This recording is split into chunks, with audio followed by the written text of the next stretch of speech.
Muchísimas gracias al Centro de Espiritualidad Ignaciana por esta invitación. El tema en el que ustedes han decidido reflexionar es un tema muy complejo.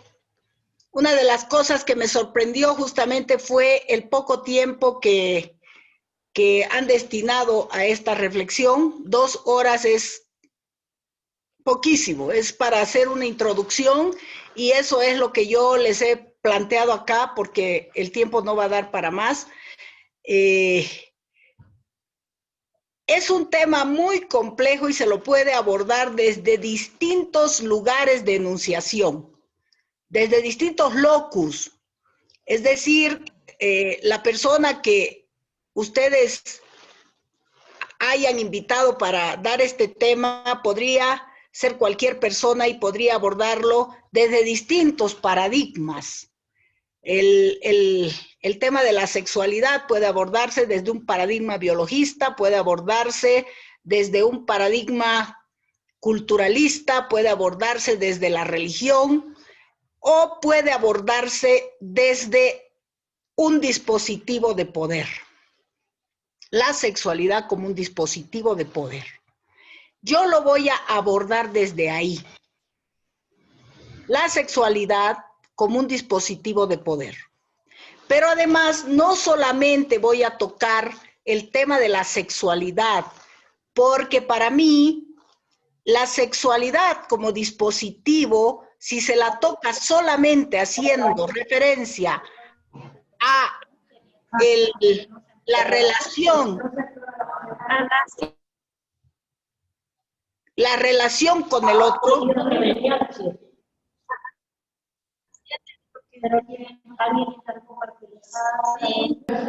sobre las que se asienta el tema de la sexualidad, que son el sexo y el género.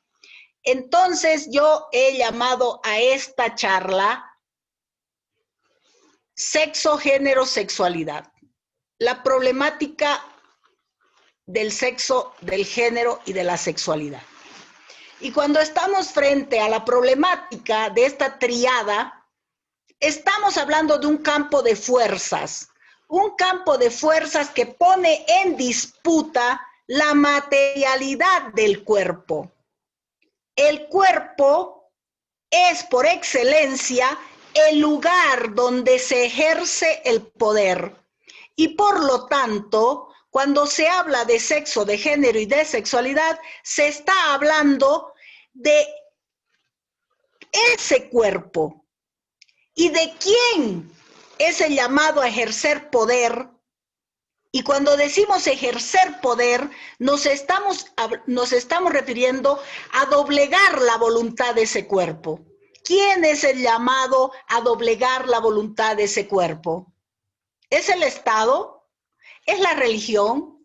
¿Es la sociedad? ¿Es la biología? ¿El poder médico? ¿El poder jurídico? ¿Quién? Y por lo tanto, cuando digo que estamos ante un campo de fuerzas que pone en disputa el cuerpo de los agentes sociales, ¿para qué? ¿Qué es lo que se busca en esa disputa? ¿Por qué se pelea? Disputa es pelea. Cuando hablamos de campo de fuerzas, estamos hablando de un conflicto. ¿Por qué? ¿Por qué el cuerpo despierta un conflicto entre estos saberes y formas de poder? Por la legitimación de la representación de ese cuerpo, por la distribución de un determinado capital simbólico que representa ese cuerpo. En este caso concreto, ese cuerpo es un cuerpo sexogénero sexuado. Ese es su capital simbólico y eso es lo que va a estar en disputa. ¿Qué es el sexo? ¿Qué es el género y qué es la sexualidad? ¿Y quién tiene la verdad sobre esos 3 términos? ¿Cuál poder tiene la verdad sobre eso? Sin embargo, no debemos perder de vista que cuando nos referimos a esos 3 términos, nos estamos refiriendo a una parte de la existencia humana. El sexo, el género y la sexualidad son profundamente humanos. Son parte existencial de los sujetos. Y por lo tanto, al igual que el sujeto, está pues en permanente cambio y transformación. Ninguno de esos tres términos, ni el sexo, ni el género, ni la sexualidad, son de una vez y para siempre. Eso que pone en cuestión los términos en los que se disputa cada una de esas categorías.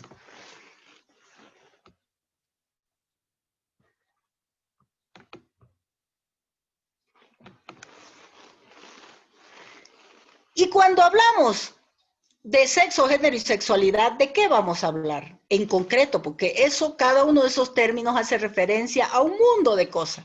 Pero en el caso de esta charla, solo me voy a referir a una de esas cosas, a la diferencia, nada más, a la diferencia sexo, género, sexual.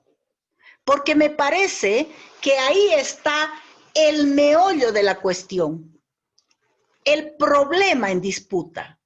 ¿En qué consiste esa diferencia? ¿Y qué es esa diferencia? Es una práctica reguladora. ¿Y qué es una práctica reguladora? Pues un conjunto de normas. Un conjunto de normas que regulan y producen al cuerpo sexuado, generizado y sexualizado. ¿Cómo lo producen? Lo producen precisamente a través de la reiteración, de la repetición de esa práctica. No existe un sexo natural, no existe un género natural, ni existe una sexualidad natural. ¿Cómo podemos ver eso? Lo podemos ver en los bebés que nacen. Un bebé que nace no sabe cuál es su sexo, no tiene idea del género, ni menos de su sexualidad. ¿Quién se lo va a construir y se lo va a hacer saber a una edad determinada? Es la sociedad. ¿Eso qué me dice? Me dice pues que la diferencia sexo-género-sexual es un constructo social. Es una marca que el poder imprime sobre los cuerpos. ¿De qué manera lo hace? Lo hace a través de un conjunto de normas que van a ir materializando esa construcción a lo largo de la vida del sujeto. Voy a tocar acá las dos formas más importantes de sujeción del cuerpo a la norma en el tema sexo-género-sexual. Por un lado, la sujeción a la norma impuesta desde el poder. Cuando digo poder acá, me estoy refiriendo al Estado. Aunque ya sabemos que el poder no se reduce al Estado. Pero para este caso, porque estamos hablando del sexo, del género y de la sexualidad, me voy a referir al poder como Estado, porque la norma viene desde ahí. Entonces, por un lado, la sujeción a la norma viene desde el poder. El Estado es el que norma de una determinada manera el cuerpo. Pero por otro lado, la otra forma de sujeción es aquella que se imprime el propio individuo. El propio individuo decide sujetarse a una identidad. Una identidad de sexo, una identidad de género y una identidad sexual. Entonces, fíjense, en ambos casos son formas de sujeción. Formas de sujeción. ¿Qué significa? Que en ambos casos el sujeto se sujeta a la forma de dominación. Una desde el Estado y la otra desde sí mismo. Para que esto sea más entendible, vamos a ver aquí cómo opera esta. En este cuadro vemos en la parte de arriba la sujeción establecida desde el Estado. ¿En qué consiste la norma? Que nos las inculcan desde pequeñitos, desde que el bebé nace. Inmediatamente el bebé nace, aparece la norma sexogénero-sexual, que es la que le va a dar la identidad primera y definitiva a ese cuerpo recién nacido. Esa norma establece, aquí he puesto esta norma hegemónica, porque es la que se impone de manera obligatoria a todo cuerpo. Esta norma establece que en razón de sexo, fíjense bien, en razón de sexo, ¿qué quiere decir sexo? Sexo son los genitales que aparecen en el cuerpo. Cuando decimos sexo, nos vamos a referir a esos genitales. En razón de sexo, la norma me dice que los genitales aparecen en el cuerpo como machos y como hembras. Vale decir que aparece pene y vagina. Sin embargo, ser macho y ser hembra lo compartimos con la animalidad y con la naturaleza. Los animalitos también son machos y son hembras. Las plantitas también son machos y son hembras. Entonces, el sexo está ligado a la naturaleza, al estado de naturaleza. Y por lo tanto, ¿qué sería lo que diferencia al humano del estado de naturaleza? Pues el género. El género es una construcción moderna. ¿Qué significa? Que aparece recién en la modernidad. Eso significa que aparece en la primera modernidad en el siglo XV y se refuerza en la segunda modernidad en el siglo XVIII. El género vendría a ser el salto del estado de naturaleza al estado de civilidad humana. Entonces, el género va a ser el conjunto de roles y atributos construidos culturalmente, socialmente, para cada uno de esos sexos. Y entonces, si uno piensa, para el macho, es decir, para los genitales del hombre, se le crea un conjunto de roles y atributos que lo van a hacer devenir de animalidad a humanidad. Y lo mismo va a ocurrir con la hembra. Y en ese devenir va a devenir masculino el macho y femenina la hembra. Y se va a operar el distanciamiento entre naturaleza versus cultura. Porque entonces ya no encontramos en el mundo de la animalidad masculinos y femeninos. Lo masculino y lo femenino va a ser un atributo propio de lo humano. Y entonces, cuando uno ve esta operatoria, lo que uno ve es cómo lo humano ha ido construyendo estas categorías que van a hacer devenir estos cuerpos a lo largo de la historia. Pero lo va a hacer de manera tautológica, porque tautológico quiere decir lo mismo de lo mismo, porque entonces al macho le corresponde cierto conjunto de cosas que lo vuelven masculino y a la hembra cierto conjunto de roles que la vuelven femenina. Pero además, fíjense ustedes, la trampa.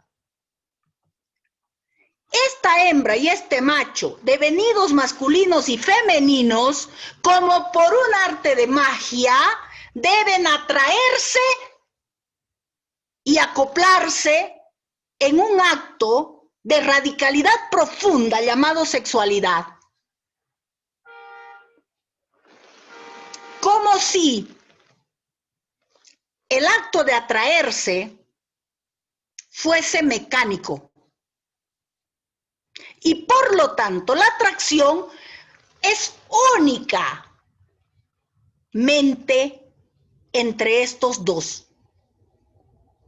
A eso le llamamos heterosexualidad.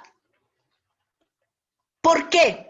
Porque la atracción es entre diferentes. Hetero quiere decir diferente. Heterosexual quiere decir sexualidad entre diferentes. El hombre es diferente de la mujer. Pero fíjense cómo opera la norma. Norma quiere decir obligatoriedad. Eso es la norma. Aquello que obliga. La heterosexualidad es la norma obligatoria del encuentro entre dos cuerpos a partir de la modernidad.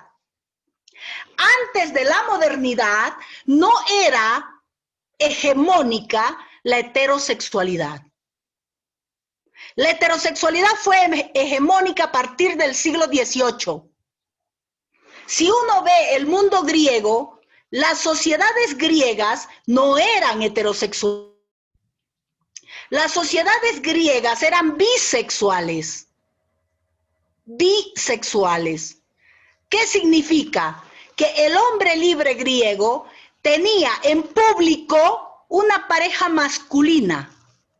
Es decir, que la homosexualidad era la hegemónica en público y la heterosexualidad se ejercía en privado.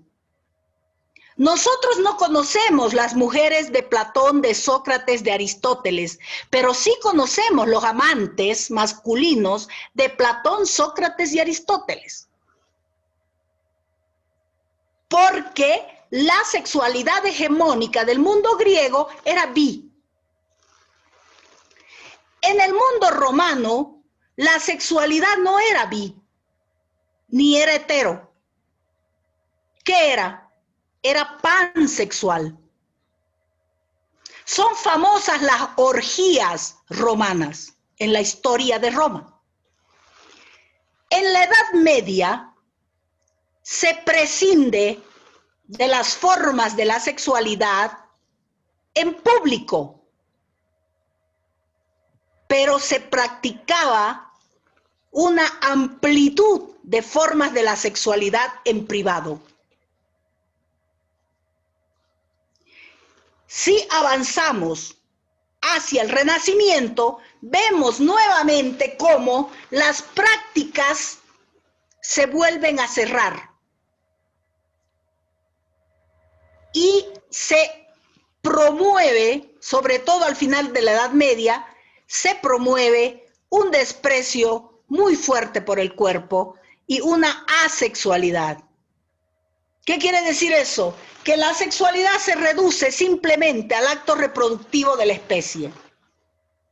Ese concepto último va a ser el que se va a tomar en la modernidad, con el iluminismo. ¿Por qué? Porque está surgiendo el capitalismo. Estamos pasando del feudalismo al capitalismo, y al capitalismo como sistema productivo económico le interesan cuerpos para la reproducción, le interesan cuerpos que produzcan fuerza de trabajo. Y por eso se elige la heterosexualidad como la forma hegemónica de la sexualidad, porque de todas las formas de la sexualidad, la única que garantiza la reproducción de la especie, la única que en definitiva garantiza la reproducción de la fuerza de trabajo es la heterosexualidad.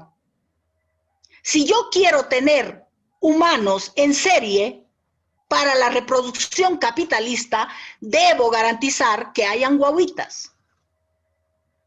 Y por lo tanto, lo que va a ocurrir en la modernidad es que se va a prohibir las demás formas de la sexualidad y se va a priorizar únicamente el hetero. Pero inclusive del hetero, solo se va a priorizar una forma de heterosexualidad. ¿Cuál? aquella sexualidad entre diferentes con énfasis en sexo y en género. ¿Qué quiere decir? Aquella que garantice que el macho es bien macho y la hembra es bien hembra.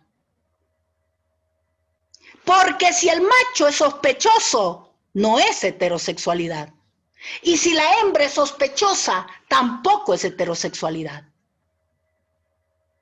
Cuando todos sabemos que un hombre afeminado no necesariamente no es macho o no es hetero.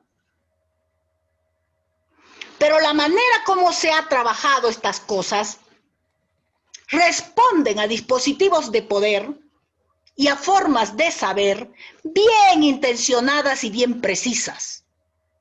Lo que busca el paradigma burgués moderno es precisamente asegurarse que los cuerpos sean útiles al sistema. Entonces, la norma establece este tipo de manera de concebir el sexo, el género y la sexualidad con hegemonía de lo heterosexual. Y eso es lo que se exige desde los estados como forma de sujeción obligada. Sin embargo, les decía que en este tema hay otra forma de sujeción, que es la que hace el propio sujeto. Porque todos sabemos que lo más profundo que tiene el ser humano es su cuerpo. Es su cuerpo. Por eso hemos establecido una serie de límites legales al acercamiento de ese cuerpo. Y uno de los actos más radicales con el cuerpo es precisamente la sexualidad. Yo no permito a cualquier cuerpo que ingrese a mi cuerpo. Ese es un acto muy radical. Porque si alguien se me acerca maliciosamente, es acoso. Y si alguien me mete mano, es violación. Y ambos son crímenes. Entonces, ¿qué significa que yo permita el ingreso fáctico a mi cuerpo? Significa que tengo que estar de acuerdo, que me tiene que gustar, que tengo que permitirlo. Entonces, ¿cómo puede ser obligatorio eso? ¿Cómo puede ser ordenado desde el Estado? De ninguna manera. Y por lo tanto, hay cuerpos que han resistido a esa obligatoriedad de la norma desde tiempos remotos, con todo lo que eso ha significado para los humanos que han sido quemados, que han sido destruidos por ejercer la hegemonía sobre sus propios cuerpos y que sigue siendo actualmente un grandísimo problema hoy, en este momento, en una sociedad como la nuestra. Basta con que ustedes hayan escuchado a algunos candidatos cómo se expresan sobre los cuerpos que deciden desobedecer la norma.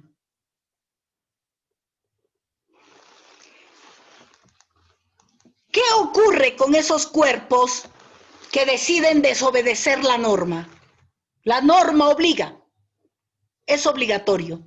Y todo aquel que no obedece la norma deviene siendo anormal, contra natura, perverso, en fin, hay una serie de términos que se acuñan para las personas que deciden desobedecer la norma heterosexual. ¿Qué ocurre con estas personas? ¿Quiénes son estas personas? ¿Son maricas? ¿Son hombres que se visten de mujer? ¿Son marimachas? No, pues. Pero más o menos así las tratamos. Mejor dicho, las maltratamos. Porque lo que hay a ese nivel es una violencia espantosa, de la que nadie quiere hablar, de la que nadie quiere hacerse cargo, pero de lo que ya es hora de que se hagan cargo. Los unos, los otros y los más otros. ¿Quiénes están del otro lado de la norma? Aquí abajo he puesto lo que está detrás de la norma o en el borde de la norma o al lado de la norma, como ustedes quieran llamarlo. La norma nos dijo que en razón de sexo éramos hembras y machos. Pero a estas alturas sabemos que eso es falso. Porque en razón de los genitales que aparecen en el cuerpo, no solamente somos hembras y machos, sino que también existen otros hermanos que tienen pene y vagina al mismo tiempo. Ahora ustedes dirán, pero eso pues es una monstruosidad. Esos han nacido enfermos, ¿qué será eso? No, señores. El 5% de la población mundial es intersexuado. Así se llaman estos hermanos. Intersexuados. Cada 2.000 niños nacidos nace un intersexuado. Estas estadísticas no me las he inventado yo, son de la OMS. ¿Quién es la OMS? Es la Organización Mundial de la Salud. ¿Qué significa tener un 5% de la población mundial intersexuada? Es un montón de gente. Saquen las cuentas, ¿cuánta gente es el 5% de la población mundial? Saquen las cuentas, ¿cuánto es un niño cada 2.000 niños? ¿Dónde está esa gente? ¿Por qué no las vemos? Porque las hemos condenado al limbo. Aquí nació hace 2 años un niñito intersexuado y casi lo matan al nacer. Nació en el Alto. Y sabemos que tenemos una comunidad intersexuada grande en Bolivia, pero no pueden aparecer porque ya sabemos lo que les va a pasar si aparecen. Entonces, no aparece el cuerpo solo como hembra y macho, aparece también como intersexuado. Si tuviese que ser una anormalidad, sería uno que otro, pues. No sería tanta gente. Aparece, la norma te dice que en razón de los genitales, es algo fijo los genitales. ¿Qué quiere decir? Naces hembra, mueres hembra, naces macho, mueres macho. Sin embargo, tenemos hermanos y hermanas y hermanes que nacen hembras y mueren machos. Nacen machos y mueren hembras. ¿Por qué? Porque los genitales son móviles, no son fijos. No son de una vez y para siempre. ¿Cómo ocurre esta movilidad de los genitales?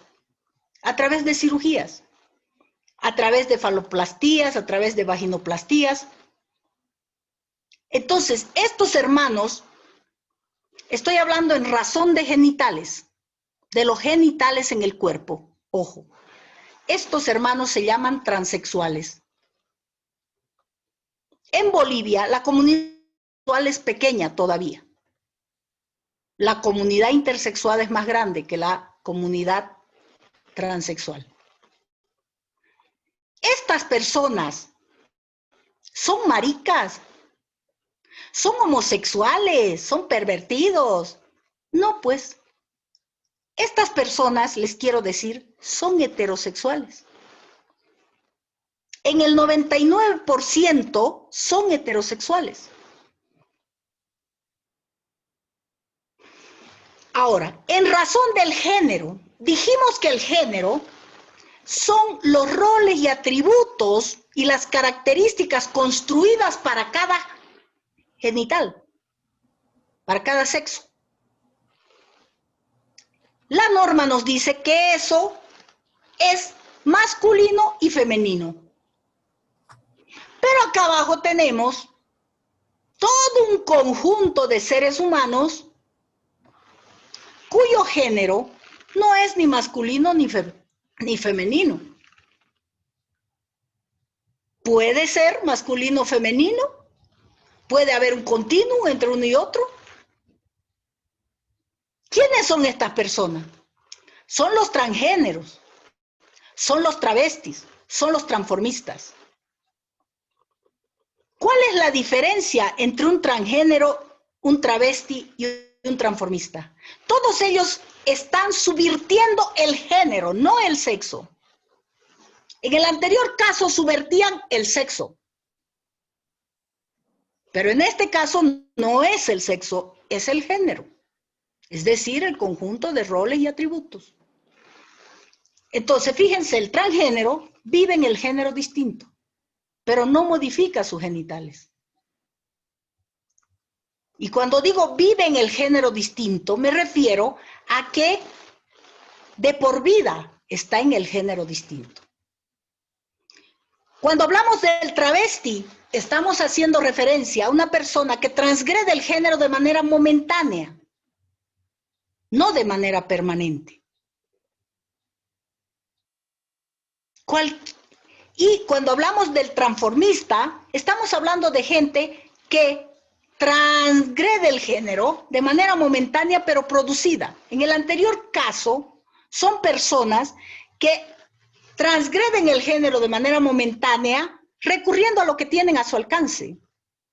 Cualquiera de ustedes o cualquiera de nosotros que estamos acá, podemos ser transgéneros, travestis, transformistas. No es privativo, no hay un ellos y un nosotros. De hecho, para darles otro dato para aquellas personas que dicen las minorías sexuales, ¿no? Les quiero decir que las parejas de todas estas personas de abajo son los de arriba. Porque una hermana transexual, por ejemplo, cuya operación le cuesta alrededor de $50,000 y cuya preparación de su cuerpo le lleva más de 2 años para la operación y cuyo posoperatorio le lleva toda la vida, no se va a someter a esa operación por una pareja gay, por una pareja lésbica, por una pareja trans. ¿Para quién lo hace? Para la pareja hetero. Entonces, y lo mismo ocurre con un transgénero, lo mismo ocurre con un travesti, lo mismo ocurre con un transformista. ¿Por qué? Porque todos estos hermanos son en el 99% héteros. ¿Se dan cuenta? Entonces, no hay un ellos y un nosotros.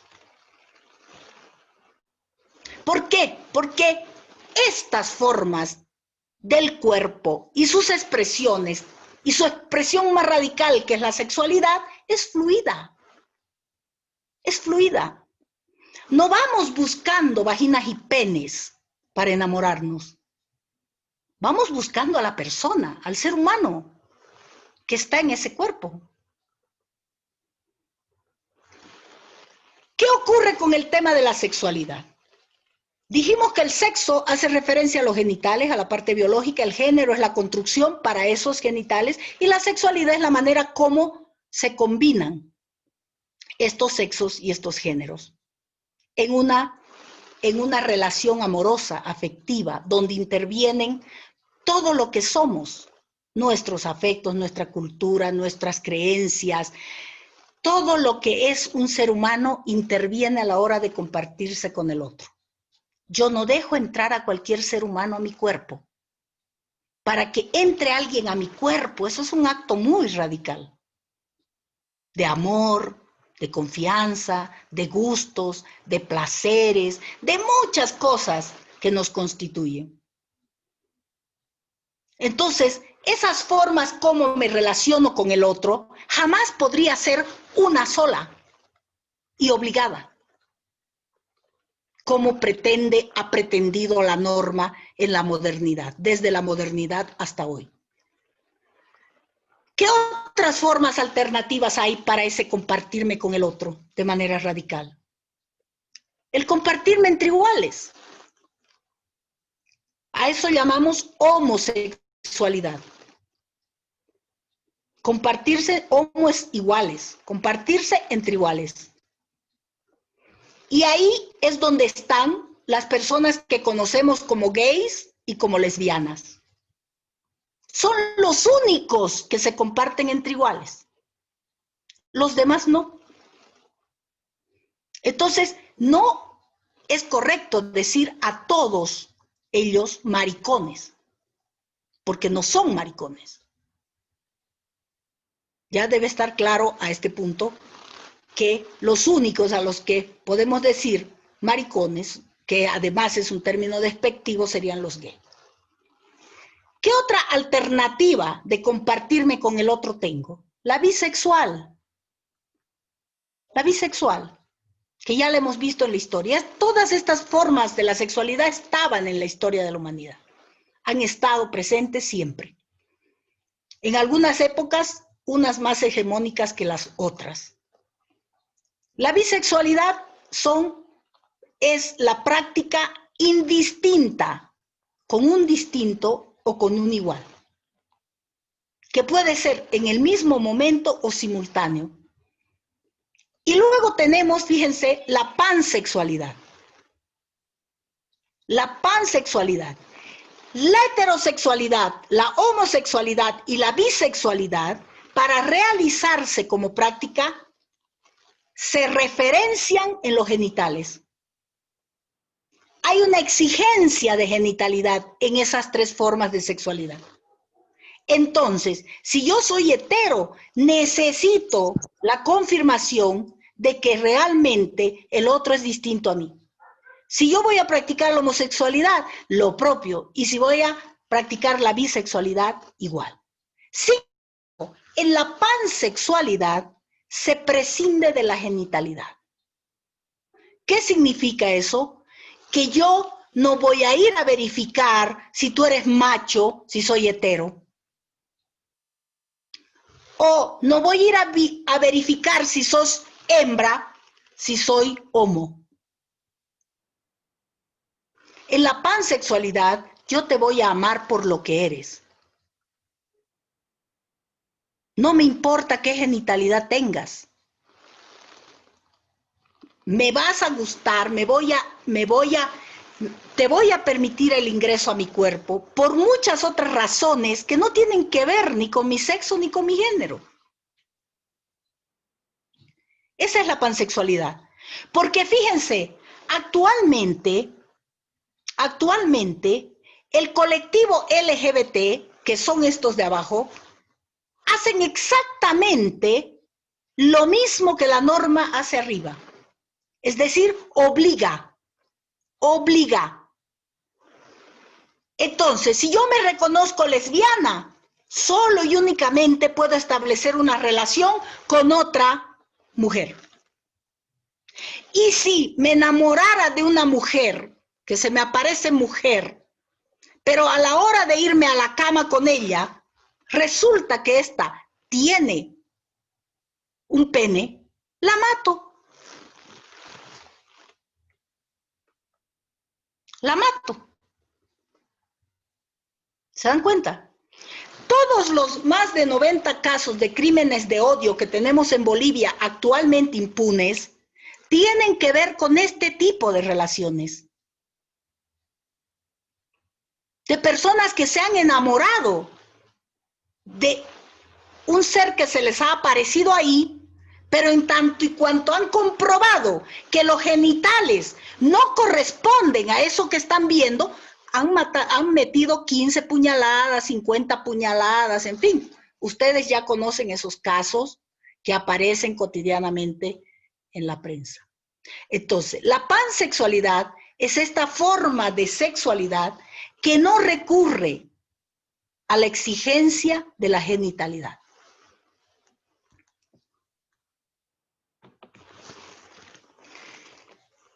Entonces, ¿de qué se trata la norma? Por un lado, la sujeción, la obligatoriedad impuesta desde el poder, pero por otro lado, la impuesta por uno mismo, por aquellos que están por fuera de la norma. Ellos también se sujetan se obligan. ¿Se dan cuenta? ¿Y por qué ocurre eso? Porque cuando uno es activista, como en mi caso, de la comunidad LGBT, la pregunta que uno se hace es ¿por qué estos que han sido expulsados a la anormalidad por no ser la norma, repiten exactamente lo mismo? ¿Y qué es lo que uno encuentra ahí? Encuentra que lo que hay en realidad es un sistema de organización sexogénero-sexual. Es decir, que la forma de sujeción está más allá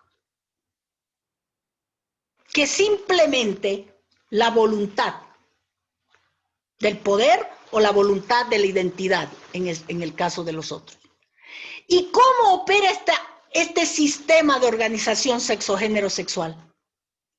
Involucrando tres aspectos fundamentales de la existencia, que es precisamente el sexo, el género y la sexualidad, y reduciéndolos a un binarismo insalvable.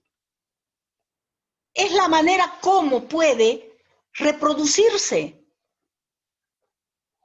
Y entonces nos plantea el binarismo de sexo, el binarismo de género y el binarismo de sexualidad como una forma de ordenamiento de la realidad, en torno de la cual se operan políticas públicas, se organiza toda una sociedad, cuando en el fondo, con lo que estás tratando, es con el cuerpo del otro.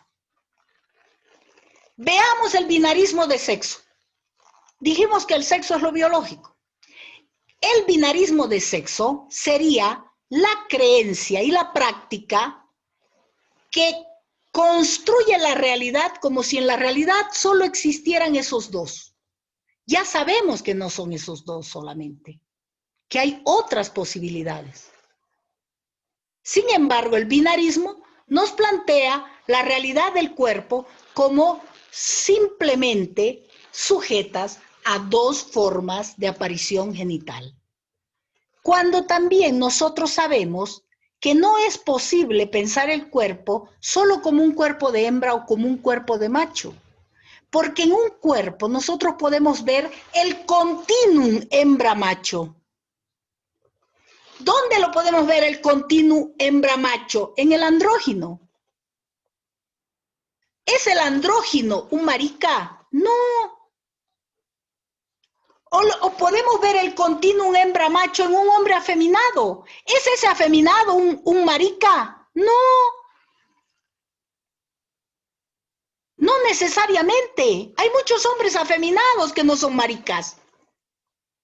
Y lo mismo ocurre al revés. Vemos el continuum macho en el cuerpo de la hembra.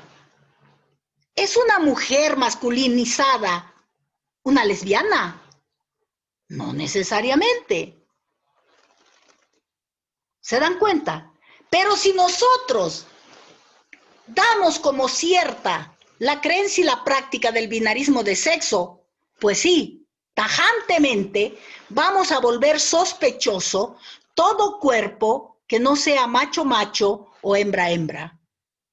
Y vamos a generar todo un conjunto de prejuicios y de formas de violencia sobre esos cuerpos sospechosos, que devienen de esa manera sospechosos. En el cuerpo no solamente vemos ese continuum, también vemos dualidades y ambigüedades en el mismo cuerpo. No es que el cuerpo aparezca definitivo en su aparición. Sin embargo, el binarismo hace que la manera como estructuramos la mirada de esos cuerpos, desde la mirada de dos, entonces genere toda una serie de confrontaciones y problemas. También sabemos nosotros que en razón de sexo no solamente existen hembras machos, sino existe también un sexo gonadal que depende de la parte biológica del humano, un sexo genital, un sexo hormonal. Y si vamos al otro extremo del otro grupo de científicos biologistas, también nos dicen que tenemos hembras machos, hermafroditas verdaderos, pseudohermafroditas machos, pseudohermafroditas hembra, etcétera, etcétera. Entonces, como podemos ver, en relación solamente al binarismo y al biologismo de sexo, hay una impresionante gama de formas de aparición de esto que llamamos genitales. Ahora veamos el binarismo de género. Género hemos dicho que son los comportamientos, los roles, los atributos asignados a los sexos. Este binarismo nos propone la creencia de que el cuerpo macho y hembra, de ese cuerpo macho y hembra, naturalmente, como por arte de magia, se derivan diferencias en el sentir, en el percibir, en el pensar y en el actuar de esos cuerpos. Es decir, que por ser hembras, pensamos de una determinada manera, tenemos un cerebro diferente, percibimos de distinta manera al macho. Sabemos actualmente que eso es falso, que eso es arbitrario, totalmente arbitrario, porque no es verdad que porque tenga genitales femeninos o porque el hombre tenga genitales masculinos no sentimos igual o no pensamos igual. La diferencia se ha construido a lo largo de la historia, con, por supuesto, consecuencias desastrosas. Un ejemplo ilustrativo de que lo masculino y lo femenino es una construcción arbitraria es que esta construcción empieza desde que el bebé nace, cuando le ponen al hombrecito azulito y a la mujercita rosadito. Desde ahí empieza la construcción del género. Y todos nosotros sabemos que no hay nada masculino en el azul, ni hay nada femenino en el rosadito. A estas alturas está por demás sabido. Pero ¿cuál es la perversión de hacer este tipo de constructos? Que se van naturalizando las diferencias de género, como si fueran naturales, como si estuvieran dadas de una vez y para siempre. Y basta con analizar las culturas para darnos cuenta que eso no es así. Que hay culturas en las que el sexo y el género es totalmente contrario a lo que nosotros sabemos. Si nosotros observamos las culturas chimane, eseeja y uracaré, el género no tiene ningún valor en esas culturas. ¿Por qué? Porque en esas culturas todavía está muy presente la diferenciación de sexo, la división sexual del trabajo, pero no así los roles y atributos. ¿Qué es lo que trae consigo todo eso? Jerarquizaciones. La construcción genérica es la base del androcentrismo y de la misoginia. Complementariedades psicológicas, domésticas, sobre todo para las mujeres, que lo único que hacen es seguir reproduciendo ad infinitum el patriarcado, etc. No vamos a entrar ahí, pero si ustedes han visto la teoría de género, fácilmente en la teoría de género pueden haberse dado cuenta de lo que significa y los alcances de esta construcción. Y finalmente vemos el binarismo de sexualidad. Habíamos dicho que la sexualidad tiene que ver con las vinculaciones amorosas con el otro, con los afectos, con los placeres, en fin, que se establecen a partir del encuentro con el otro. En el binarismo de sexualidad, la heterosexualidad no solo aparece como hegemónica, sino que aparece como natural. Como natural. cuando ya nosotros sabemos por las investigaciones históricas que la heterosexualidad es hegemónica desde la modernidad. Antes de eso, las sociedades han vivido en mayor libertad la sexualidad. ¿Qué es lo que nos dice la heterosexualidad? Ya lo vimos, que la única forma posible de amarse, de compartirse, es entre un macho masculino y una hembra femenina. ¿Por qué? Porque si el macho es femenino y la hembra es masculina, ya están bajo sospecha. Ya no es estrictamente una relación hetero. Esa mirada de la norma prohíbe a la propia heterosexualidad, es decir, a la propia práctica entre diferentes, el goce con ciertas formas que son típicas de lo hetero, pero que dada la rigidez de la norma, aparecen condenadas, prohibidas, patologizadas, reprimidas, censuradas y finalmente criminalizadas en la propia pareja heterosexual. ¿Cuáles son esas prácticas? Por ejemplo, el sexo anal. Dada la prohibición de la norma, el sexo anal se lo ha mandado al mundo de los gays, como si fuese una práctica única y exclusivamente del ser gay. Porque además, fíjense, el ser gay, el problema profundamente humano del sexo, género y sexualidad se convierte en problemática ontológica.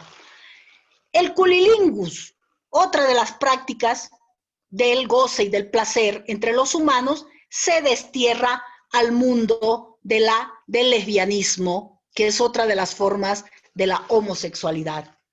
La felatio, el fetichismo, los juegos sadomasoquistas, que son juegos, porque ¿de dónde vienen? ¿Cuál es su genealogía? Vienen de las obras literarias de Sado y Masoch, de Sade, del Marqués de Sade, y Masoch, que son dos escritores que escribieron dos libros ligados al desarrollo del deseo y del placer. Entonces, fíjense ustedes cómo se convierte la literatura, la producción, la creación de un cerebro individual en una prohibición colectiva. Estas prácticas que de por sí las podría vivir cualquier cuerpo con cualquier otro en su relación amorosa, resultan siendo prohibidas, condenadas, patologizadas, en fin, criminalizadas en definitiva. Y solo se acepta una única forma de práctica: la mujer debajo y él encima. ¿Y por qué se acepta solamente esa como la única? Porque esa es la que garantiza en un 99% la reproducción. Las demás formas ponen en crisis esa reproducción, que en definitiva es la reproducción de la fuerza de trabajo. ¿Cuál es el drama de la norma? ¿Cuál es el drama? Que oculta todo lo que ha prohibido. Y lamentablemente lo que ha prohibido tiene que ver con vidas, con personas, con seres humanos. Porque si fuese que tuviera que ver con cosas, a lo mejor hoy no estaríamos hablando de esto aquí. El problema es que la norma, al ser tan rígida y obligatoria y tan restrictiva y reductiva de las posibilidades del deseo y del placer humano, destruye al propio humano. Fíjense, solamente aquí les voy a poner unos ejemplos, porque esto es mucho más amplio, pero no tenemos tiempo. Fíjense solamente aquí el tema de la heterosexualidad. Estoy segura que todos los que están en este curso, todas y todos, son heterosexuales. Bueno, salvo que hayan profesado votos religiosos. Pero si no lo han profesado, seguramente la gran mayoría o todos los que estamos en este taller son heterosexuales. Y cuando decimos heterosexuales, decimos aquellos que tenemos sexualidades entre diferentes, un hombre y una mujer. Pero fíjense, como dijimos que la norma te dice que el macho debe ser bien macho y la hembra bien hembra, es decir, que el macho debe ser masculino y la hembra femenina, y cuando hablamos de eso nos referimos a los genitales y a los roles. No puede haber un hombre haciendo de mujer y una mujer haciendo de hombre, porque eso ya estaría bajo sospecha. Esta es la única pareja hegemónica de lo hetero.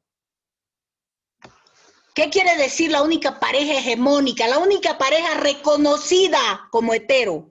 Eso quiere decir. La única pareja que reconocemos como hetero es la del macho masculino con la hembra femenina. Pero en el caso de lo hetero, miren lo que queda detrás de todo eso. Fuera de lo hetero.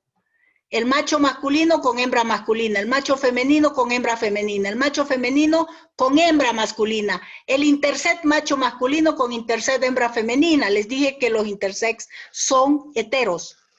El intersex macho femenino con hembra masculina, el intersex macho femenino con hembra femenina, el intersex masculino con intersex femenino, el transexual masculino con hembra femenina, el intersexuado masculino con andrógina hembra femenina. Y podríamos continuar. ¿Qué significa eso? Que en el caso de cualquiera de nosotros, a lo mejor no estamos en esta pareja hetero ideal. Y si estamos por desgracia acá abajo, estamos fritos. Porque nuestra sexualidad está en cuestión. Nuestro sexo está en cuestión y nuestro género está en crisis.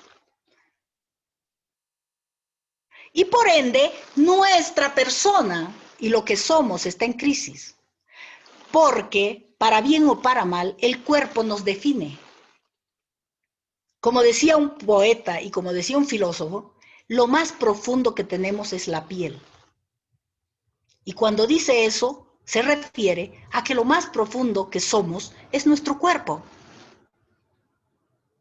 Lo que aparece frente al otro no es nuestra alma, es nuestra alma en nuestro cuerpo.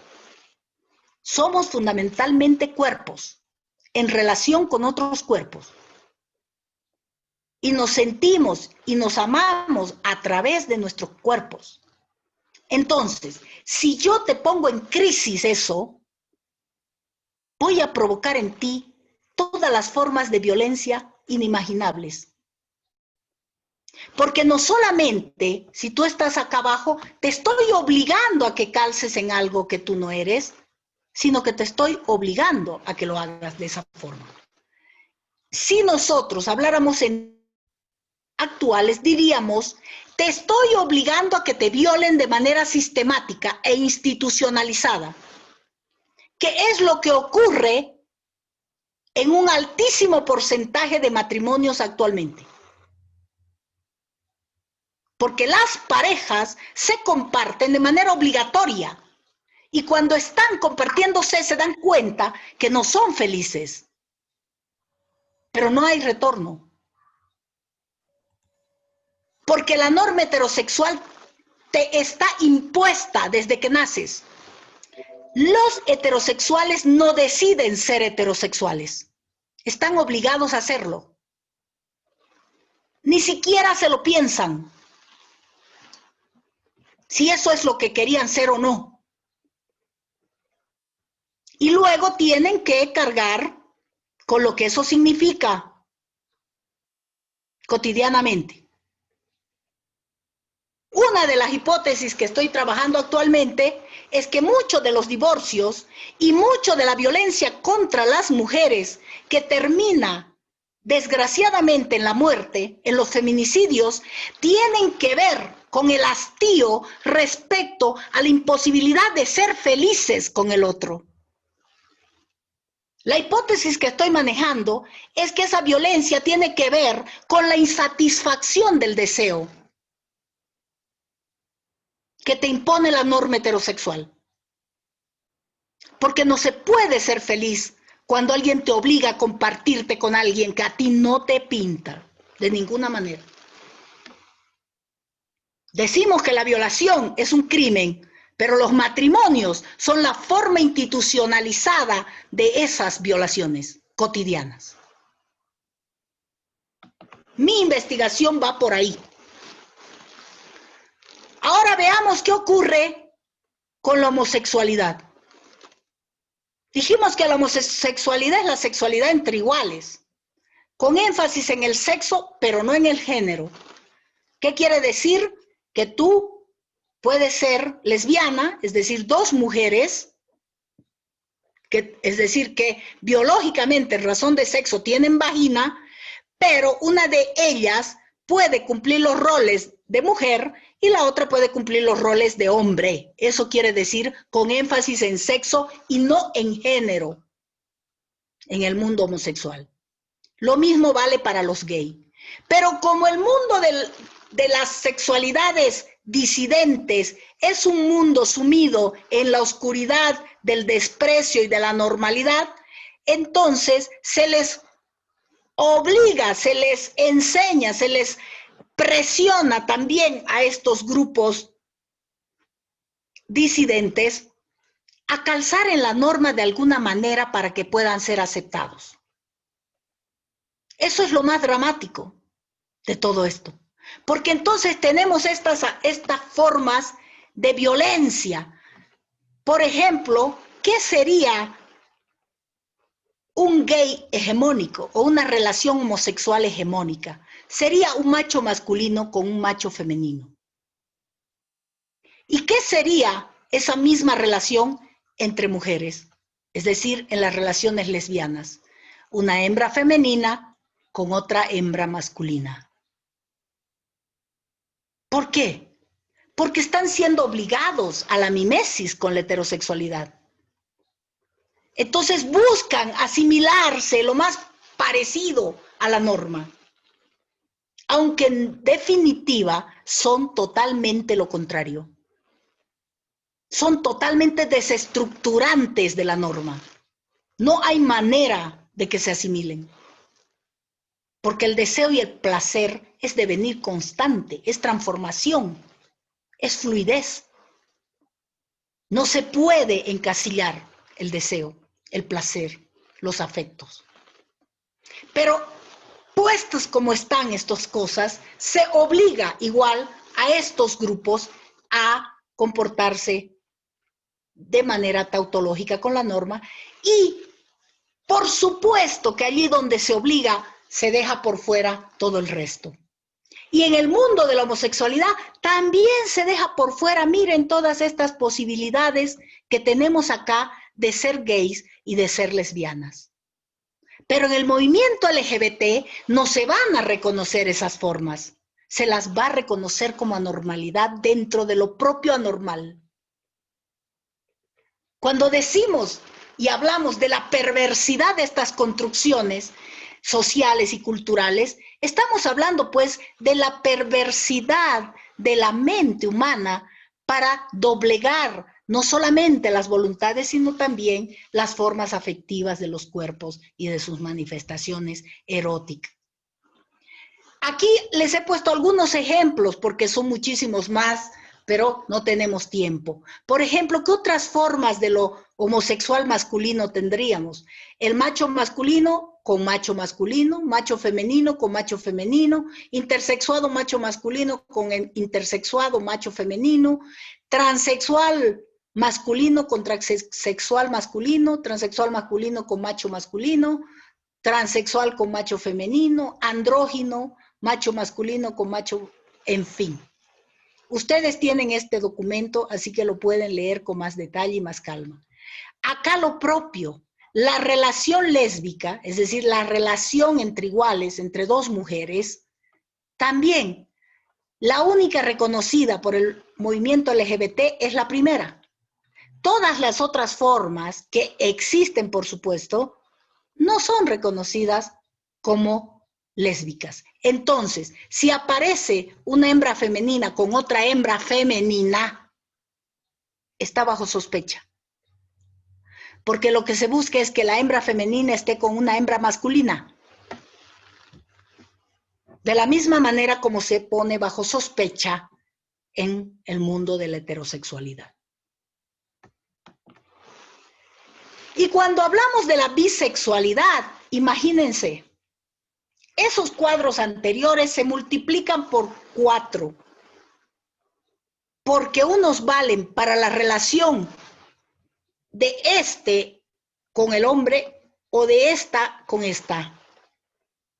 Entonces imaginen las múltiples posibilidades que tiene la bisexualidad. Y si hablamos de la pansexualidad, tenemos todititas estas posibilidades. Cada una de ellas tiene un cuadro de arriba. Si tú compartirte con un hombre, tienes, ya las hemos visto todas, las que, si es con un intersex, todas, si es con un trans, todas, si es con un transgénero, si es persona, mujer trans, que es diferente, si es intersexuada, todas esas posibilidades anteriores. Entonces, ¿qué es lo que les quiero decir? Y eso en razón de la priorización de la norma. Ahora veamos esta otra combinación. Esta combinación depende del sexo y del género. Entonces aquí tenemos personas del mismo sexo y del mismo género. ¿Qué pasa con esos? Miren todas las posibilidades. Personas del mismo sexo y diferente género. Fíjense todas las combinaciones. Este es otro tipo de combinación de la sexualidad. La anterior estaba ligada al sexo, género, sexualidad. Esta está ligada al sexo y el género solamente. Personas de sexo diferente y del mismo género. Personas de género diferente y sexo diferente. Todas estas otras posibilidades. Entonces, ¿qué quiero mostrarles cuando hago estos cuadros? Quiero mostrarles que jamás de los jamases podemos estar reducidos a un binarismo. Porque esa reducción al binarismo es cruel. Desaparece a media humanidad. Eso significa, como me han dicho alguna vez en algún taller, eso significa que yo busco que ustedes se conviertan o transformen su práctica de su sexualidad a estas otras alternativas. De ninguna manera. Lo que se busca con estas charlas, y creo que es lo que buscan los organizadores, es que cuando tengas que compartirte con el otro, lo hagas sabiendo lo que eso significa. Lo hagas motivada por lo que tú eres y lo que buscas en el otro para completarte. Y que no simplemente lo hagas porque te obliga un Estado.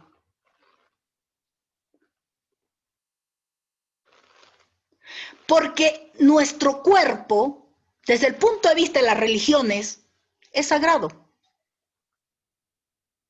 Desde el punto de vista ontológico, es lo que somos. Desde el punto de vista filosófico. Y por lo tanto, nadie puede invadir ese cuerpo, doblegar ese cuerpo, obligar ese cuerpo, violentar ese cuerpo, porque como sociedades hemos dicho que eso es crimen, es violencia.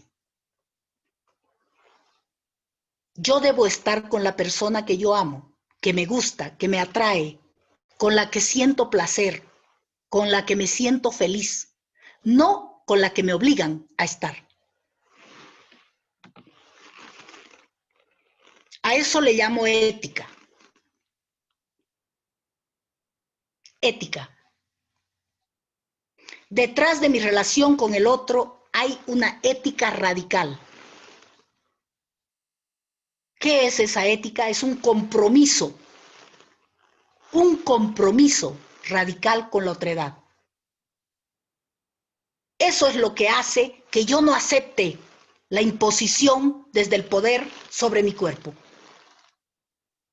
Y menos en lo que respecta a mis afectos, a lo que soy, a lo que me constituye, a la manera como me presento en el mundo, en la realidad, en mi presente. Entonces, para mí es una postura ética, la resistencia a ser sujetada, sea desde los dispositivos de poder como los estados, sea desde mí misma. Porque ya sé que la norma heterosexual,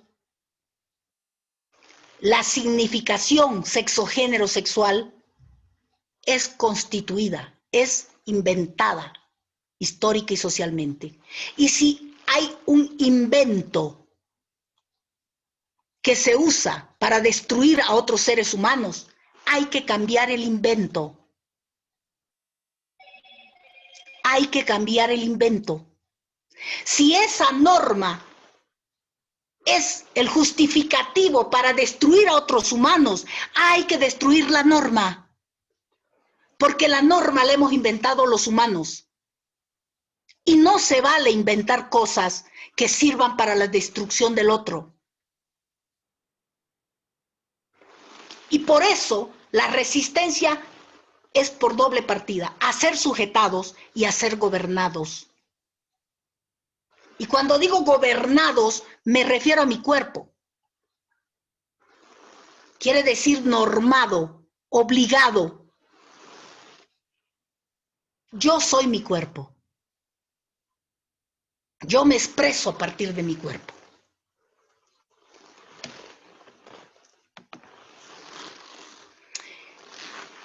En definitiva, esta ética de la que les estoy hablando es una ética del inservilismo.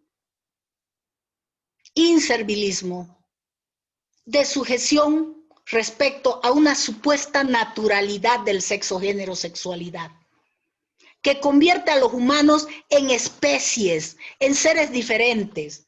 Es decir, los gays, las lesbianas, los y las trans, los intersexuados, ya no son humanos. Merced a esta naturalización de la norma, devienen monstruosidad, aberración, inhumanidad. No son humanos para el común de lo normal. Y por lo tanto, si los matan, si los apuñalan, si los violan, ¿a quién le importa? 90 crímenes de odio impune del año. ¿A quién le importa? El año pasado, en fin del año, más o menos en noviembre, tuvimos 4 suicidios de la comunidad LGBT. 4 niñas. La primera se ahorcó. ¿Por qué? Porque le dijo a su madre que era lesbiana y su madre la hizo violar consecutivamente con 4, 5, 6 hombres para que aprenda a ser mujer. Fruto de esa violación, la chica tuvo a sus 20 años 4 hijas de 4 violaciones distintas. Ella no pudo con eso, se ahorcó. La otra de 16 años tomó raticida, porque su madre, al enterarse que era lesbiana, la puso en la calle. ¿Pones a una niña de 16 años en la calle? Esa misma hija que tú pariste, que te costó tanto criar, la pones en la calle solo porque te dijo que sus afectos son distintos a los tuyos. Tomó raticida. La otra murió en Cochabamba, una hermosa poeta, Compartí con ella la feria del libro, presentó su libro de poesía, 25 años.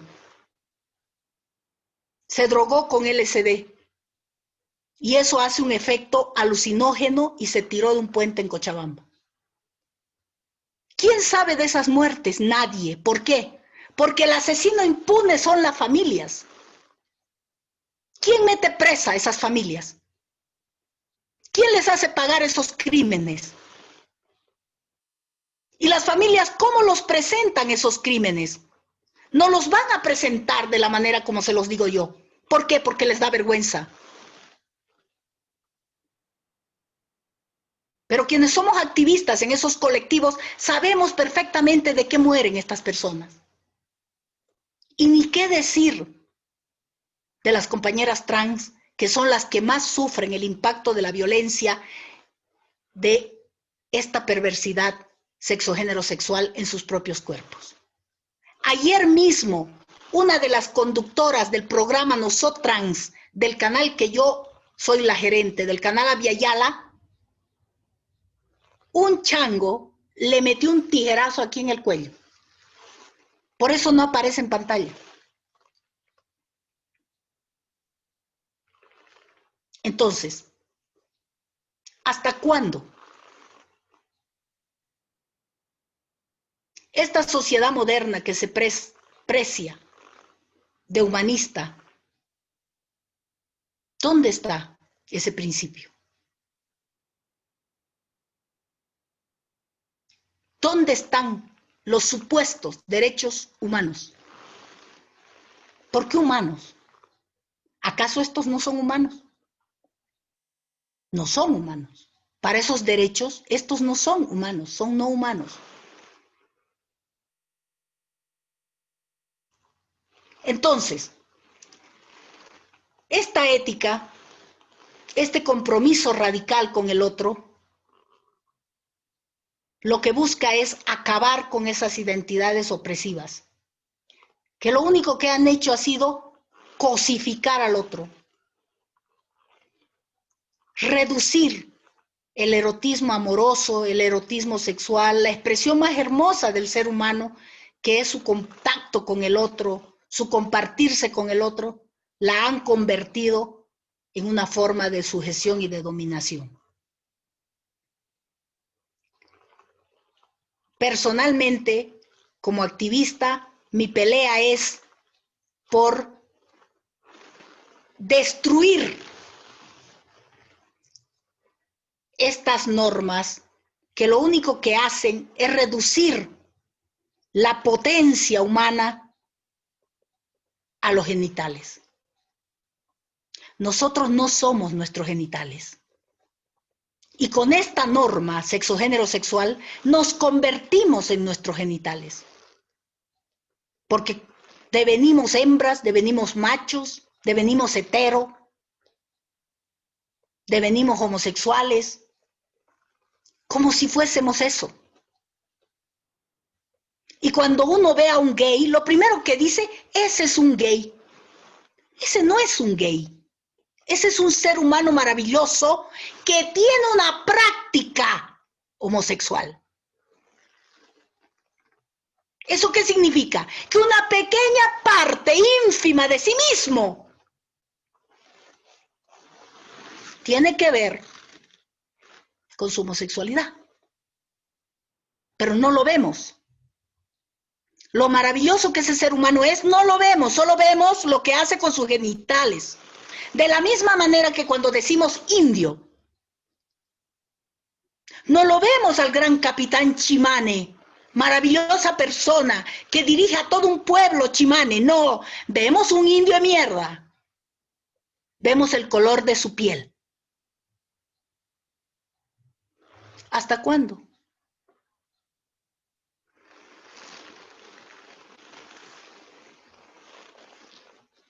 Queremos que estos espacios sirvan para devenir personas bellas, sujetos bellos, sociedades bellas. Y para eso es necesario transformar nuestros corazones, transformar nuestra mente, transformar la manera como vemos el mundo, porque de lo contrario no va a haber cambio posible. Y cuando no hay cambio posible, todas nuestras construcciones hermosas, como las religiones, las filosofías, las políticas, las ideologías, dejan de tener ningún sentido. Cuando hay realidades como esta de la que hemos hablado hoy, no tiene sentido la religión, la filosofía, la ciencia. Espero que esta charla les haya servido. Tengo que dejar unos minutos para que ustedes participen, así que yo voy a quedarme acá. Les agradezco muchísimo por la invitación y bueno, me quedo acá para escuchar también sus reacciones. Muchísimas gracias, Rosario. No sé si puedes dejar de compartir para dar la palabra a los participantes, por favor. Hola. ¿Me escuchan? Adelante, Ronald, quiere consultar algo. Hola Rosario, gracias por tu visión.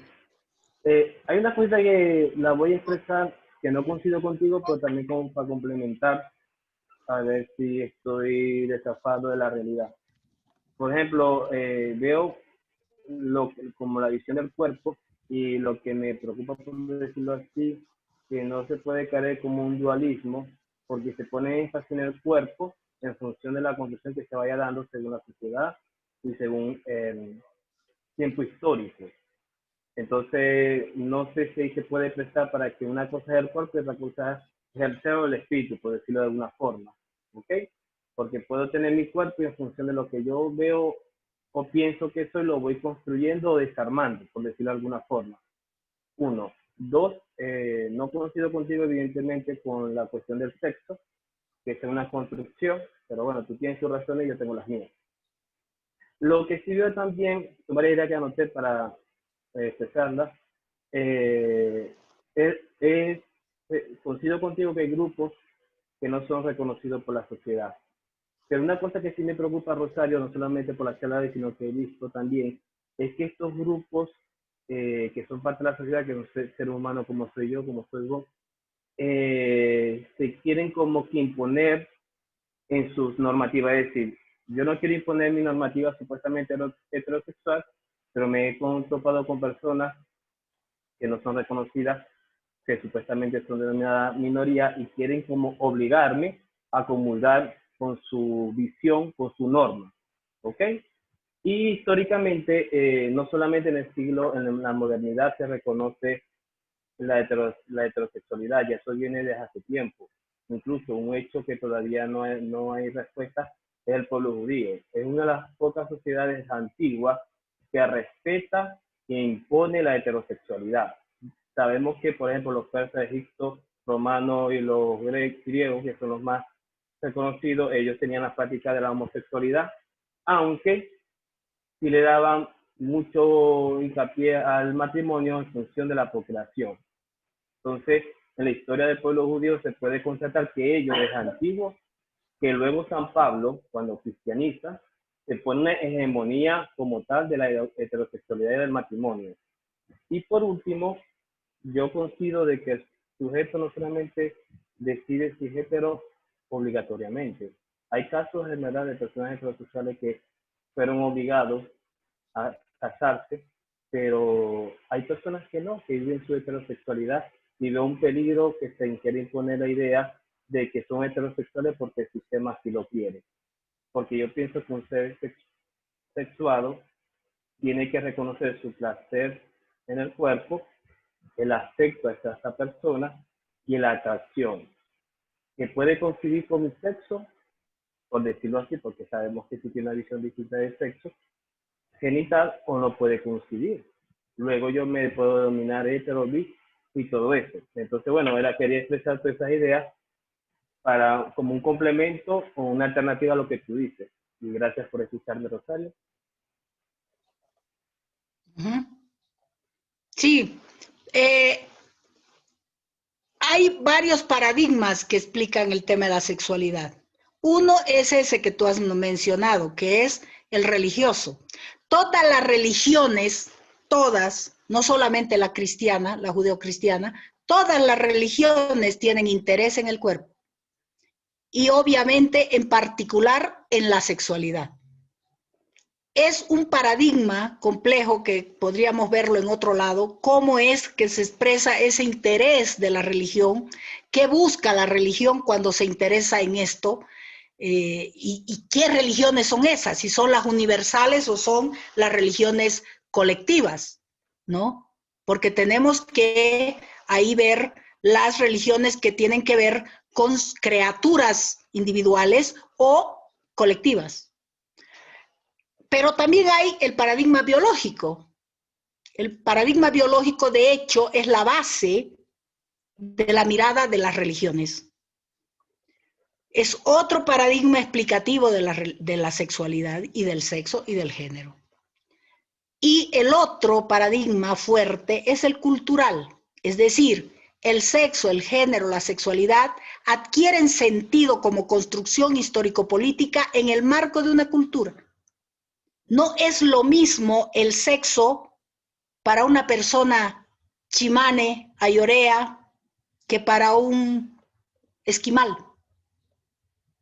No es lo mismo el género tampoco, y menos la sexualidad.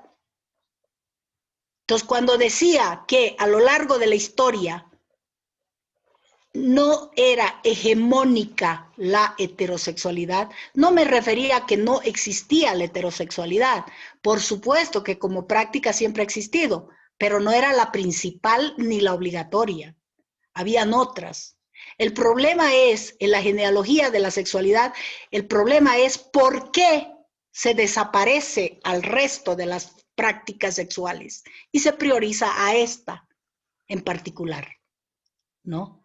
Pero para eso, bueno, deberíamos tener mucho más tiempo para poder hablar sobre en qué significa. Y el último paradigma que les decía era el paradigma que considera a la sexualidad como un dispositivo de poder. Es decir, como cuando digo dispositivo, me estoy refiriendo al interés de un conjunto de instituciones interesadas en esto, un conjunto de saberes y de formas de poder que pretenden ejercerse sobre los cuerpos singulares. Eso es un dispositivo, ¿no?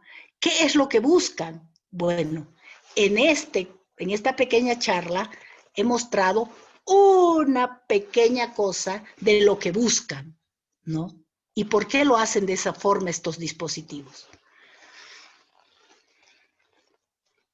Gracias, Rosario. No sé si alguien más quisiera hacer algún comentario o consulta.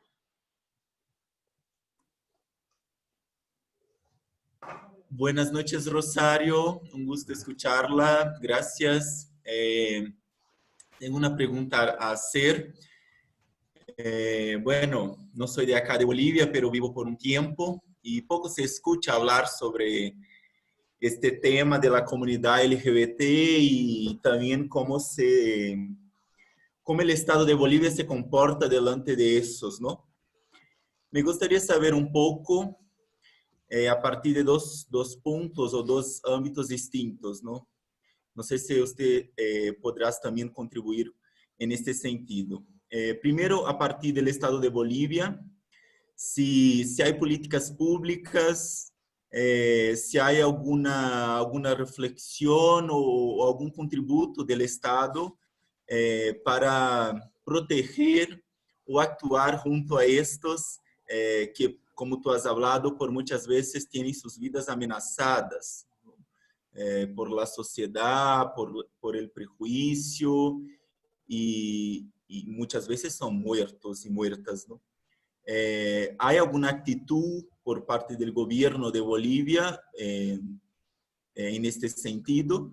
Y después me gustaría preguntar también, como religioso, me gustaría saber si también la iglesia tiene algún compromiso, no sé si usted podrá decir en este sentido, se saberá, pero me gustaría saber si la iglesia también tiene alguna actitud y algún compromiso de acompañar y actuar junto a estas situaciones de marginación, también de muerte, y de acompañar esta comunidad LGBT, ayudando a ellos para que tengan más vida, para que puedan alcanzar sus derechos. Eso sería, gracias. Bueno, la primera pregunta, el Estado plurinacional de Bolivia, en el último gobierno de don Evo Morales, hizo avances importantes en relación a la comunidad LGBT. El avance más importante es la ley contra toda forma de racismo y de discriminación. Entonces, racismo está referido a la marca racial, que es una marca colonial, y discriminación hace referencia a la marca sexogénero sexual. Es decir, cuando se dice no discriminación, se está hablando de estas poblaciones LGBT. Ahora, la política, es decir, la ley, porque estamos en una sociedad profundamente conservadora, una sociedad tremendamente hipócrita en su práctica y en su comportamiento social, la ley no explicita que se está refiriendo a esos grupos. Pero lo paradójico es que quienes más se opusieron a estas dos leyes que son de avanzada para un país como Bolivia, fue precisamente la Iglesia. Eso fue algo incomprensible para la lucha de los colectivos. Ahora, en el segundo tema, que va relacionado con el otro avance que se dio también en el gobierno de don Evo Morales, pero te quiero decir que los avances que se dieron en el gobierno de don Evo no fue porque don Evo sea un tipo lúcido, que guay, ¿no? Qué pro y qué adelantado para su época. No, fue coyuntural, fue de pura casualidad, fue de suerte. Se aprovechó un viaje que hizo él al extranjero y que quedó Álvaro como vicepresidente, como presidente, donde se metió la ley de identidad de género. Esa ley de identidad de género que favorece a las hermanas trans es una ley hecha a machete porque se lo hizo apurados, en fin. Entonces, concede uno o dos derechos, pero restringe el resto de derechos. Entonces, pero bueno, a no tener nada es preferible por lo menos tener éxito. Ahora, en este gobierno transitorio, todas esas leyes no tienen ningún sentido, no se cumplen, no les interesa, porque obviamente estos señores obedecen a sus respectivas sectas religiosas. Y esto viene con tu segunda pregunta. Las religiones no reconocen a estos humanos. Es como si los dioses hubieran creado un tipo de humano universal privilegiado. Y como es un Dios perverso, creó a estos otros para molestar, ¿no? Si uno lo ve desde ese punto de vista, la cuestión fundamental acá es, ¿qué clase de dioses son estos? ¿No? Uno podría decir, son dioses a imagen y semejanza de las taras y perversidades humanas.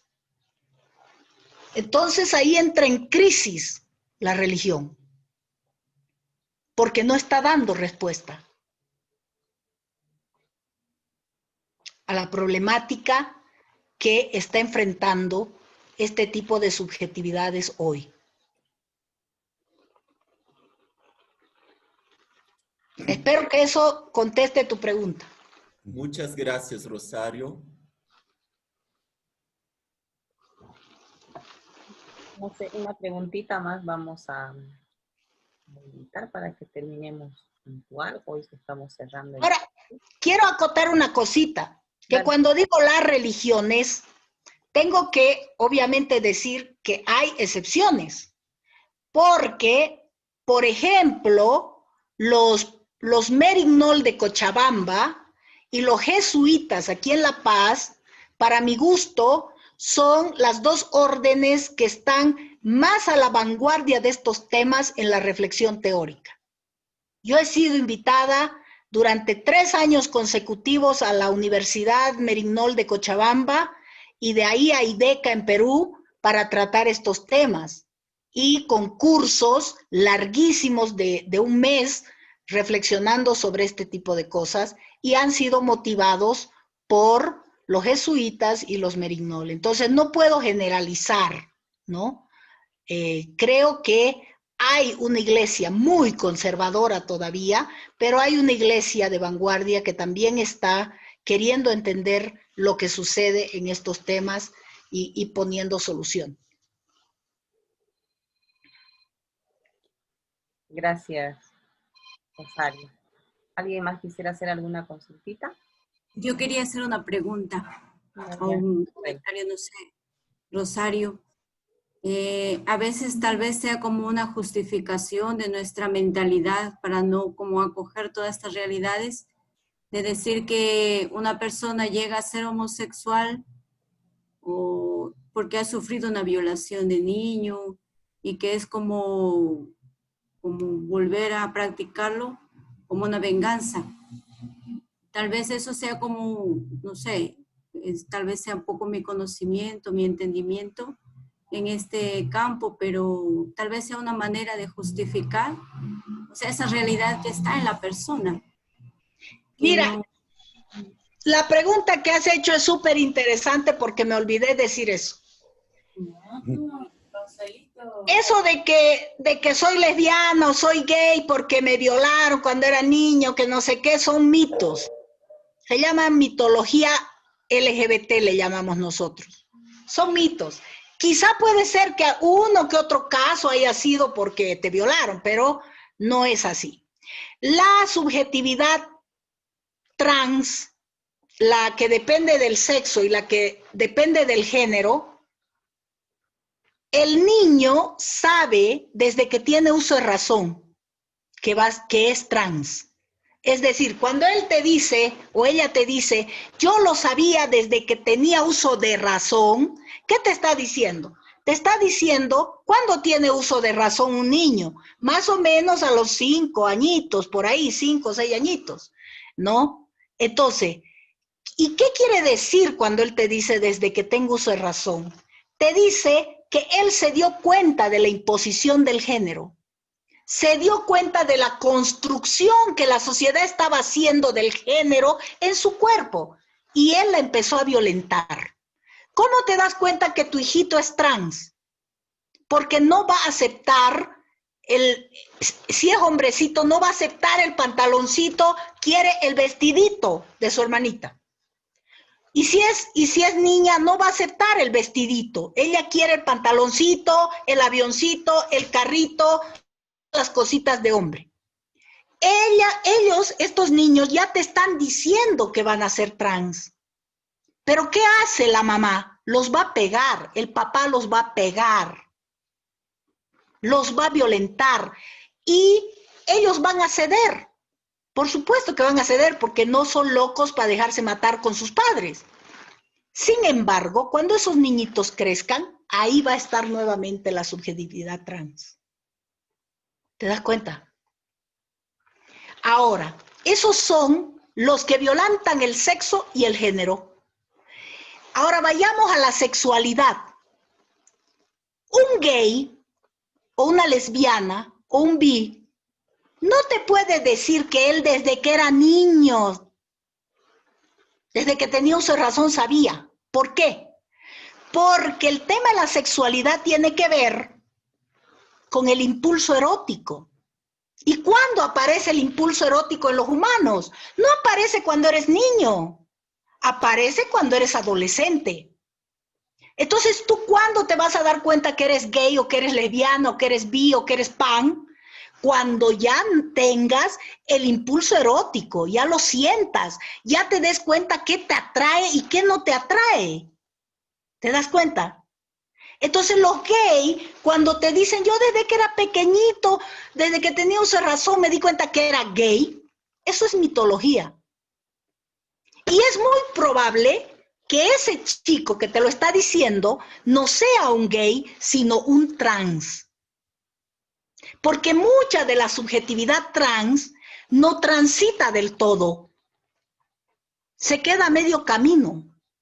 ¿Por qué? Por los prejuicios, por la violencia, por el bullying que se ejerce contra estas subjetividades, por el qué dirán de los papás, para que no te boten de tu casa, en fin. Tú no logras tu transición, te quedas ahí nomás, a medio camino. Entonces, cuando un padre enfrenta estos temas con sus hijos, hay que ver caso por caso qué es lo que está pasando. ¿Te das cuenta? Porque puede ser una persona transexual, una persona transgénero.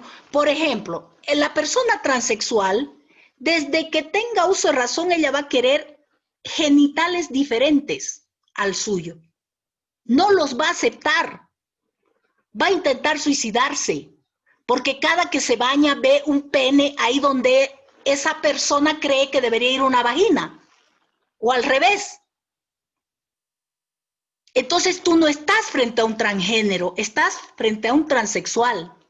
Y como papá tienes que acompañar esa transformación, que seguramente va a concluir en una cirugía, para que tu hijo sea o tu hija sea feliz.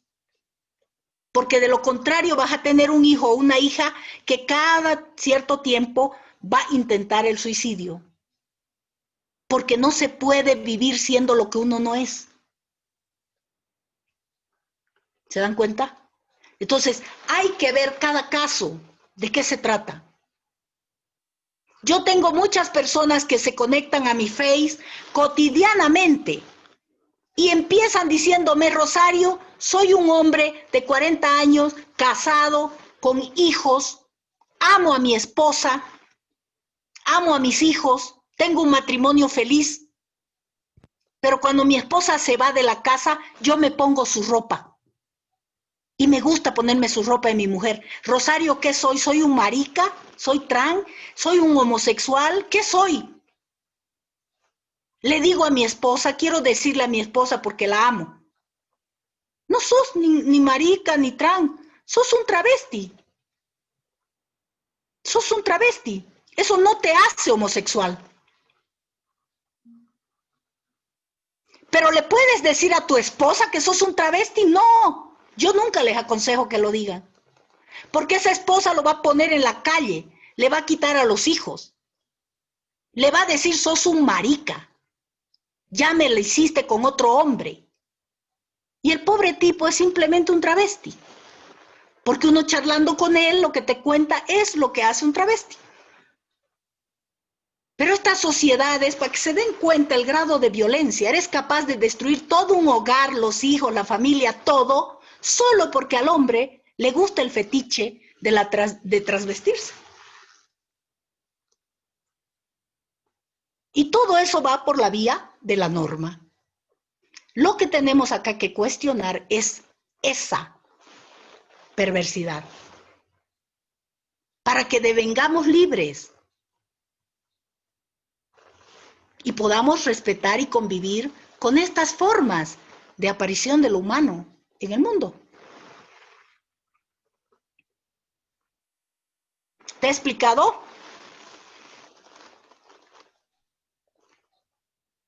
Compañera. Muchas gracias. Muchas ¿Te he explicado? Sí. Ya.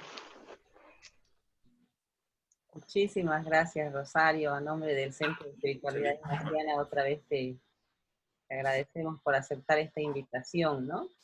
Nosotros ya vamos a ir concluyendo, intentamos ser puntuales para no quitarles tiempo a las personas que se han inscrito. Primero vamos a darle la palabra al hermano Isidro, que va a concluir con una oración, y después le doy la palabra a Marcos y Mariví para que vayamos cerrando esto, ¿no? Gracias, Rosario.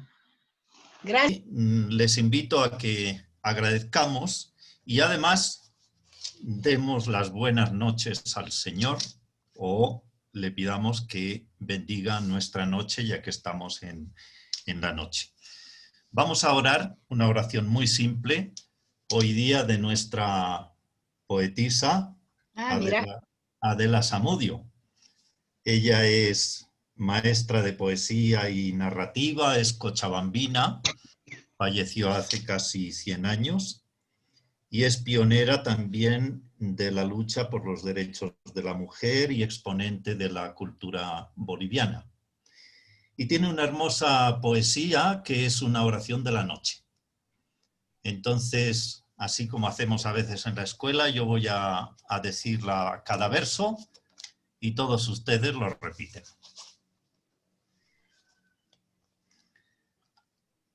Lirio de Nazaret. Lirio de Nazaret. Lirio de Nazaret. Flor de los cielos.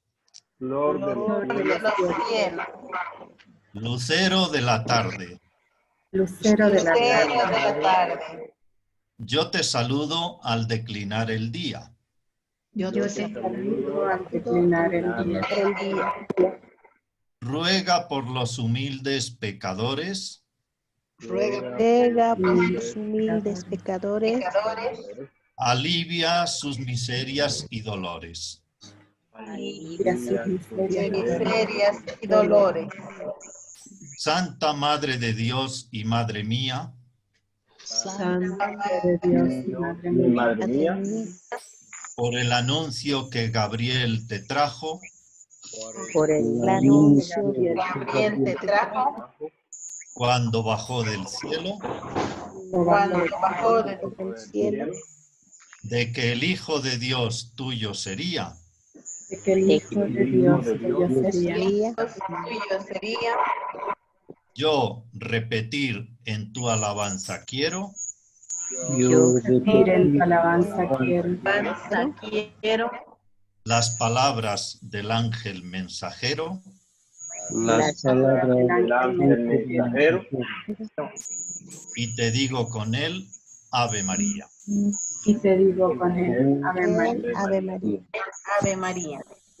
Dios te salve María, llena eres. De gracia, el Señor Es contigo. Bendita tú eres todas las mujeres y bendito es el fruto de tu Jesús. Santa María, Madre de Dios, ruega por nosotros ahora, en la hora de nuestra muerte. Amén. Padre, del Hijo, del Espíritu Santo. Muchas gracias, hermano Isidro. Ahora le doy la palabra a Marta y luego María. Bueno, Rosario, te agradecemos mucho esta charla porque nos ha abierto la abanica. Posiblemente nosotros teníamos un abanico medio cerrado. Tú nos has abierto el abanico de la sexualidad humana de una forma increíble y realmente creo que nos has ayudado mucho para respetar profundamente a todo ser humano, tal y como es. Y a ver también pues todas estas relaciones de poder que a veces distorsionan, condicionan, oprimen a las personas. Pues yo creo que todo el intento de estas 10 sesiones de este curso nos han ido orientadas a esto, a que tengamos una visión profundamente humana, ¿no? de la sexualidad humana. Y en toda su enorme diversidad, ¿no? Y que cada uno pues procure afianzarse en lo que es, pero superando pues todos los prejuicios. Hemos trabajado mucho todo el tema del género, el condicionamiento cultural del género en esta sociedad terriblemente machista. Y es terriblemente machista y es terriblemente homófoba, y realmente sabemos que el colectivo que ahora llamamos LGTB a lo largo de la historia ha sido realmente tratado con tanta injusticia, con tanta crueldad. que realmente tenemos que poner todo lo que podamos de nuestra parte para superar estas situaciones y que tengamos una sociedad verdaderamente fraterna, verdaderamente y sororerna, ¿no? Porque que sea una sociedad donde realmente nos respetemos a fondo en toda nuestra identidad y nuestros comportamientos mientras no dañemos unos a otros. Pues te agradezco mucho y creo que todos nosotros tenemos esta sensación, veremos la evaluación que ustedes hacen, tenemos mucho interés en el directorio de ver sus evaluaciones para ver y para pensar en el futuro también qué otras posibilidades tenemos para ir profundizando estos temas que son tan profundamente humanos. Muchas gracias, Rosario, y muchas gracias a todos los participantes de este curso. Yo quiero agradecerte, Rosario, por toda la fuerza y la valentía en la que pones con este tema, pero también nos dejas unos desafíos grandes, unos cuestionamientos grandes a la sociedad y a la Iglesia. Creo que son temas que de repente nos ha costado y nos cuesta abordar.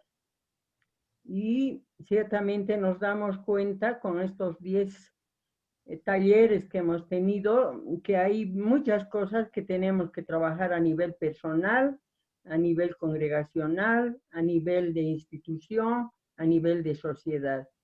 Gracias, porque creo que nos desafías y nos ayudas también al mismo tiempo de que es hora de replantear nuestra vida para vivir esa integridad, para vivir esa reciprocidad y aceptar a lo diferente.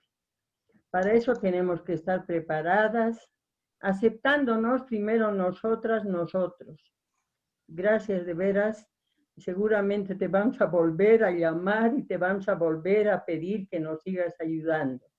Necesitamos mucho de estos temas. Es un inicio. Entonces, pues yo creo que como centro de espiritualidad estamos desafiadas a responder a esta necesidad para que nuestra espiritualidad, que nuestra vida sea íntegra, ¿no? Que podamos ser hombres y mujeres de otra mirada, de otro acercamiento a lo diferente. Muchísimas gracias. Quiero agradecer a todos los que han participado en estas sesiones. Para nosotras es un gozo y una alegría enorme, también un desafío, ¿no? Si realmente el Centro de Espiritualidad ha sido capaz de dar respuesta a los desafíos en este aspecto del curso de emociones y sexualidad. Ofrecerles también que a partir del 10 de octubre tenemos otro curso, ¿no? De espiritualidad, la teología espiritualidad, que es la teología espiritual que se va a dar de todos los sábados de 9 a 11 de la mañana.